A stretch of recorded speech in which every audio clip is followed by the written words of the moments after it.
చేస్తున్నారు. వాళ్ళకి సదుపాయాలు కల్పించాలి. కమ్యూనిటీ హాల్ లేదు, కమ్యూనిటీ హాల్ కూడా నిర్మించాలి.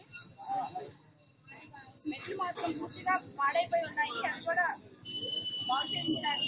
చెప్తా ఉన్నా మేము అవన్నీ పరిష్కరిస్తామని వాళ్ళకి ఇచ్చాము.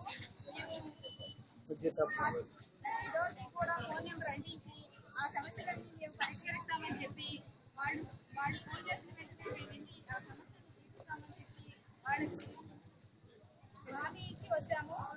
అవన్నీ కూడా మేము పరిష్కరిస్తామండి. గెలిచిన అనంతరం మేము అవన్నీ పరిష్కరిస్తామని హామీ ఇస్తున్నాను.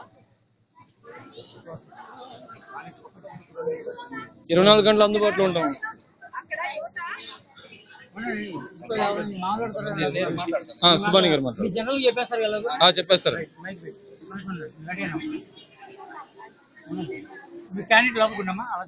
పక్కనే ఉన్నామా తప్పకుండా వెళ్ళండి, దండం పెట్టమ్మా.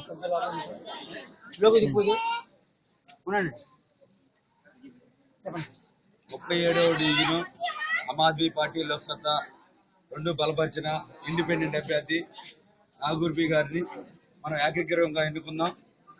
మనం అందరం కూడా సపోర్ట్ చేసి ఆమెను గెలిపిస్తే మన డివిజన్ అభివృద్ధికి చాలా కృషి చేస్తారని నేను నమ్ముతున్నాను. ముఖ్యంగా మన కొండ ప్రాంతంలో కొంతమంది యువత చదువుకున్న వాళ్ళు, ఇంటర్మీడియట్ డిగ్రీ చదివిన వాళ్ళు ముందుకొచ్చి వాళ్ళ డివిజన్ సమస్యలు, మన డివిజన్ 37వ డివిజన్ సమస్య గురించి ఒక పాంప్లెట్ ప్రతి ఇంటికి ప్రతి డోర్కి ఇచ్చి వాళ్ళ ఉద్యమం లాగా ప్రతి ఓడికి కూడా ఎవరైనా ఓటు వేయడానికి వస్తే ఈ పాంప్లెట్ చూపించి, ఏమంటే ఈ పాంప్లెట్ సరిగ్గా 16 సమస్యలు ఉన్నాయి, ఈ 16 సమస్యలు పరిష్కరిస్తేనే మీరు ఓటు అడగండి, పరిష్కరిస్తేనే ఓటు అడగండి అన్నట్టుగా వాళ్ళు ప్రతి ఒక్కరికి కూడా ప్రతి డోర్కి కూడా ఇది చెప్తున్నారు.